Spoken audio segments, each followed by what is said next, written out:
அனைவருக்கும் வணக்கம். இப்போ அந்த வீடியோவில் நம்ம என்ன பார்க்க போகிறோன்னா 7ஆம் வகுப்பு தமிழ் பாடத்தில் டேம் 3ல் நமக்கு இயல் 3ல் வந்து மழைப்பொழிவுங்கிற பாடம் வந்து கொடுத்துருக்காங்க. இப்போ நம்ம இதில் இருக்கிற புக் பேக் 1 வேர்ட் அப்புறம் கொஸ்டின்கான ஆசாதனை வந்து பார்க்க போகிறோம்.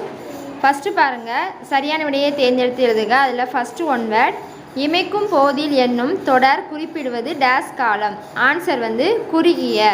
அடுத்து இரண்டாவது பாருங்கள், மலையளவு என்னும் சொல்லை பிரித்து எழுத கிடைப்பது. ஆன்சர் வந்து மலை கூட்டல் அளவு.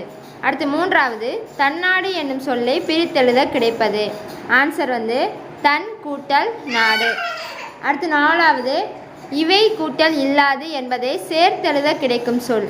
ஆன்சர் வந்து இவை இல்லாது. ஃபஸ்ட்டு ஆப்ஷன் இருக்கா, அதை குறிச்சிக்கோங்க. அடுத்து பொறுத்துவ கொடுத்துருக்காங்க.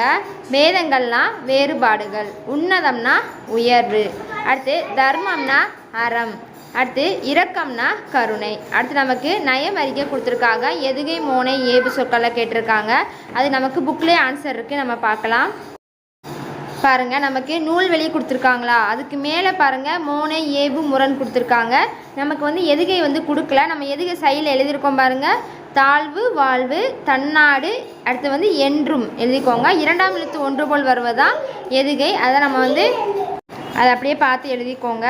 நெக்ஸ்ட்டு பாருங்கள், நமக்கு குருவினா கொடுத்துருக்காங்க, சிறுவினா கொடுத்துருக்காங்க. எல்லாத்துக்குமே நமக்கு ஆன்சர் வந்து 47ஆம் பக்கம் தான் இருக்குது. நம்ம இப்போ ஆன்சர் ஒவ்வொரு கொஸ்டினுக்காக பார்க்கலாம்.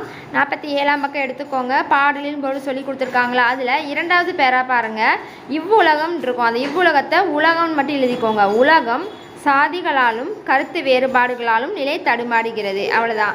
இதுதான் வந்து முதல் கொஸ்டினுக்கான ஆன்சர். அடுத்து இரண்டாவது கொஸ்டின் பாருங்கள். மூன்றாவது பேரால லாஸ்ட் லைன் பாருங்கள், நல்ல உள்ளத்தோடு வாழ்ந்தால் வாழ்க்கை மலர் சோலையாக மாறிவிடும். அந்த ஒரு லைன் மட்டும் குறிச்சிக்கோங்க.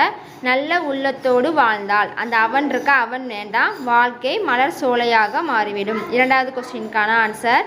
அடுத்து சிறுவினாக்கான ஆன்சர் வந்து பாடலின் பொருளில் மூணாவது பேரா கொடுத்துருக்காங்களா, அந்த மூணாவது பேரா ஃபுல்லாத்தையுமே குறிச்சிக்கோங்க. இறக்க முடியோர்லேருந்து மலர் சோலையாக மாறிவிடும் சொல்லி கொடுத்துருக்காங்களா, அது வரைக்கும் ஃபுல்லாமே குறிச்சிக்கோங்க. நமக்கு வந்து சிறுவினாக்கான ஆன்சர். அடுத்து நமக்கு சிந்தனை வினா கொடுத்துருக்காங்க. சிந்தனை வினாக்கான ஆன்சர் நமக்கு புக்கில் இல்லை, ஆன்சர் உங்களுக்கு காமிச்சிருக்கேன், அதை அப்படியே பார்த்து எழுதிக்கோங்க. இதுதான் வந்து சிந்தனை வினாக்கான ஆன்சர். பாருங்கள், எல்லா மக்களும் ஒற்றுமையாக வாழ என்ன செய்ய வேண்டும். நமக்கு வந்து மொத்தம் 4 பாயிண்ட் இருக்குது. இதை அப்படியே பார்த்து உங்கள் புக்கில் நோட்டில் வந்து எழுதி வச்சுக்கோங்க. தேங்க்யூ.